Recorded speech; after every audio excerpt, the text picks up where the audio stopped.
Hey everyone, it's Neffy and I'm back with a different type of video.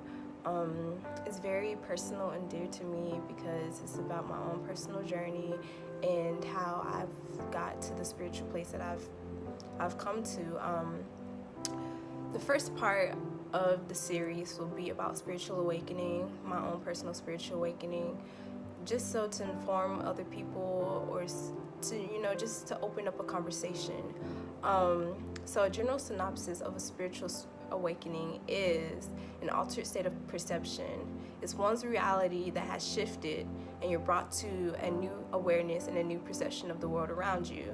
One of the most prevalent things that has been the starting point of my spiritual journey is seeing the number 1111, and it's based with numerology and the spirits and how the universe communicates with you, and it was extremely prevalent in my spiritual journey, and I'm gonna delve into that deeper. Right now I'm about to tell you and read you what the number 1111 stands for, and I'll leave a link in the description to the specific place where I've read it so you all can read it as well. And it says the number 1111 is made up of powerful influences of the number 1 amplified and magnified by 4. Number 1 resonates with the vibrations and attributes of new beginnings and starting afresh, independence, individuality, initiative, assertiveness, ambition, motivation, success, and leadership, courage and strength, creation and creativity, self-reliance and tenacity, attainment, happiness and fulfillment, innovation, self-development, and oneness with life. Number 1 reminds us that we create our own realities with our thoughts, beliefs, intentions, and actions. The repeating number 1 sequence is most often the first sequence that appears to many people. Once the 1111 is acknowledged, the number sequence changes to another combination along with new messages, life experiences, directions, and opportunities. Many people associate the repeating 1111 with the wake-up call, a code of activation and/or awakening code or code of consciousness. It can also be seen as a key to unlock the subconscious mind and remind us that we are spiritual beings having a physical experience, rather than physical beings embarking upon spiritual experiences. Upon noticing a frequency 1111s appearing repeatedly, you may begin to see an increase in synchronicities and unlikely and miraculous coincides appearing in your life. At times when you are able to go through a major spiritual awakening or an epiphany of some kind, the number 1111 may appear in your physical reality and experience to signal the upcoming change or shift. So that is the description of the angel number 1111. So with my spiritual journey, it started in my sleep. I was laying in the bed with my partner, and I had this really strange dream, and before that I had never dreamed before. I've had dreams but could not remember them, or it was just go to sleep and it was darkness. I was in a very toxic relationship, and this person was very atheist, and I was a person that was very spiritual, but I didn't believe in a traditional God, but I knew there was a higher God. And so in this dream, it was just I was in the woods with this lake, and basically it's very hard to describe. I feel like it was the spiritual realm, and it was just shades of blue and black and browns, and I just remember just running. I was running away from this person who was chasing me, and this person I did not know. I can vividly still remember the face of said person that was just chasing me. And I'm a Pisces. I love water. I love it to death. I'm just very much in love with water. The color blue calms me, and it's a very soothing, and it's basically my safe space. I love water. And so I was running, and I ran into the lake to run away from said person, and this person then catches up with me, and they basically drown me. And the number I see beside their head, like I vividly see their face, and I just see this number in white bold right beside their head with the number 1111 on it. So I wake up basically gasping for air and choking like I was physically drowning. And I rush and I tell my partner, and my partner, he's a very spiritual person. He is and more spiritual than I am. Like, he had a routine, he constantly prayed, and he was very in tune with his spiritual self. And so I went to him and I talked to him about the number I saw, and he told me it was like, basically, you've been awakened and you're on the path to your soul mission.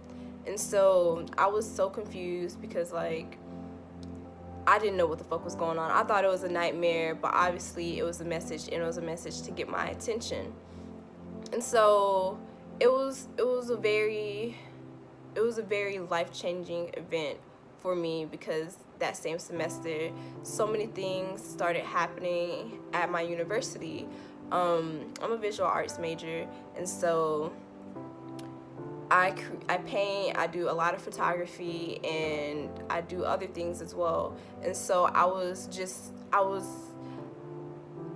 the previous semester I had so much problems with my art classes because I don't know how to draw. I'm a visual arts major and I don't know how to draw. But this particular semester was kind of strange because I had a painting 1 or 2 class, I can't remember which one, and my professor, he just like offered for me to use oil paints. And so I was like, I don't know how to paint and this and that, but I'll try. So the semester starts and he's like, come up with your own basically your own series, typical stuff in a visual arts class.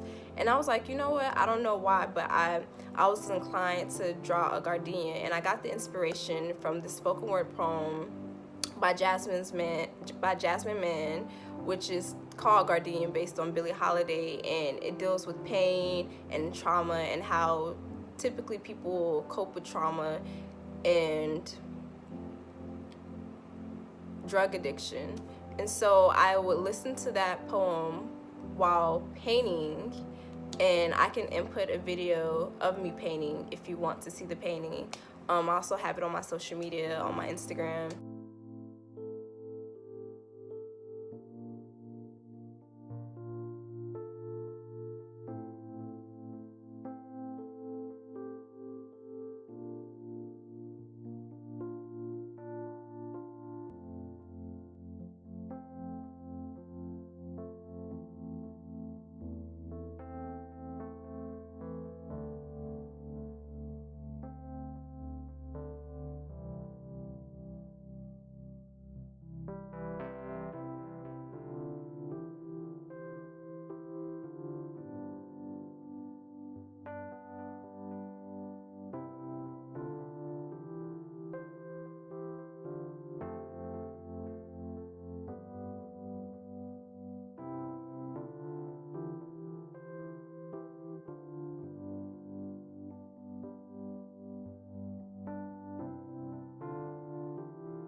I just started painting. I was painting and I was painting, and it was a very large piece. It's huge.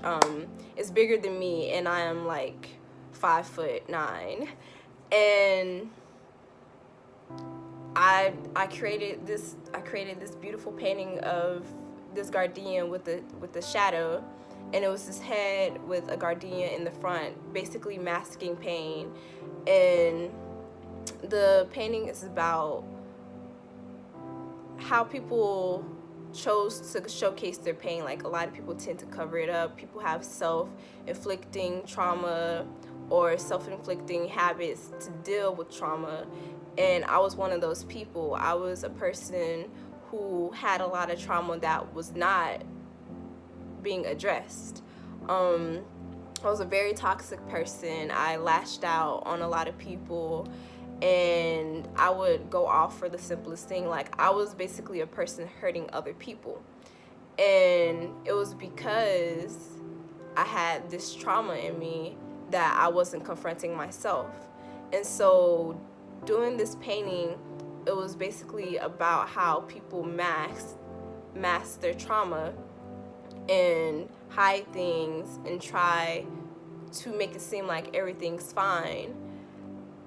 And it was a very validating experience for me, because I was a person who would never finish my projects. I would have creative things that I would start and not finish whatsoever. I would put it down and not do anything, and I would just leave it alone. I would just stop, and I would have these creative like outbursts, and I would start doing everything, and then like mid thing I'd be like, I hate it, can't continue, and I would just put it down, never look at it, never finish.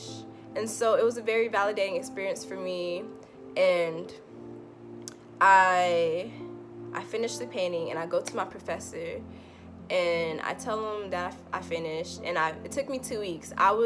When I was creating this, I was consistently working on it every day. I was working it in class, working it after class. There were some times where I was in there late at night working on it. Like, I was consistently working on this piece because I was determined to finish it.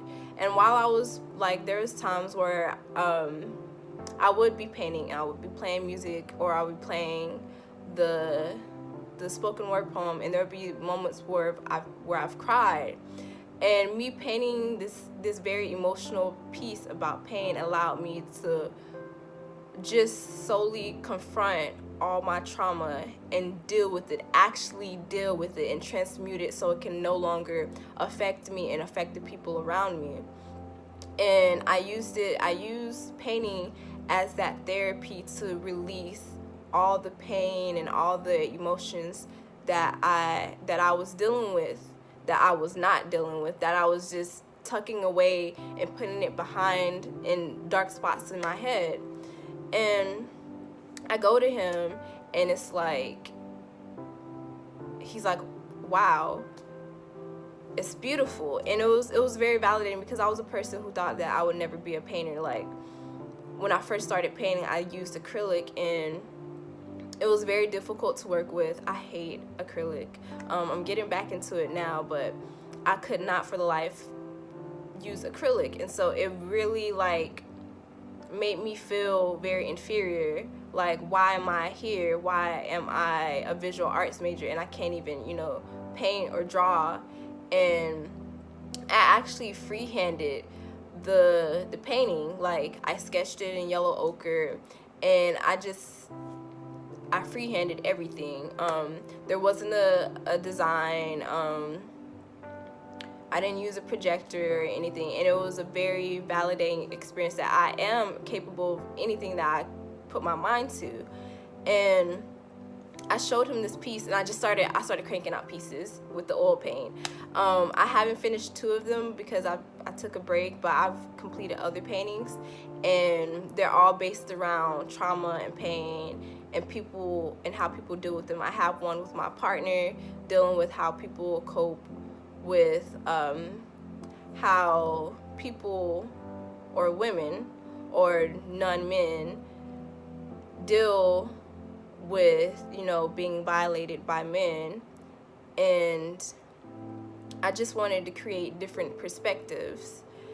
And I go to my professor, and I'm like, yeah, I think I want to be a painter, but I also want to do photography. That's what caught my professor's eyes, my eye for photography. But I wanted to be multi-dimensional. I wanted to be multiple mediums where I can connect with the audience of my art.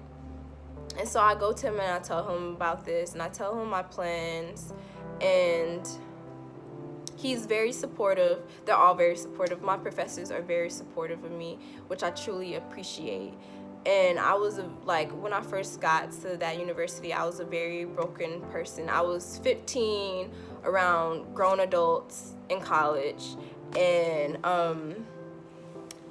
it was a very hard experience for me, because it's something very new. Like, there's a point in my life where when I was like 17 or 18 and I'm in college and I'm like, I think I need to drop out. College is not for me. And that experience, that semester, completely changed. Like, a lot of things started happening for me. I started getting more opportunities. I even got an internship at the Smithsonian. It was a very, very, very, very validating semester for me. And I know I'm going off on a tangent, but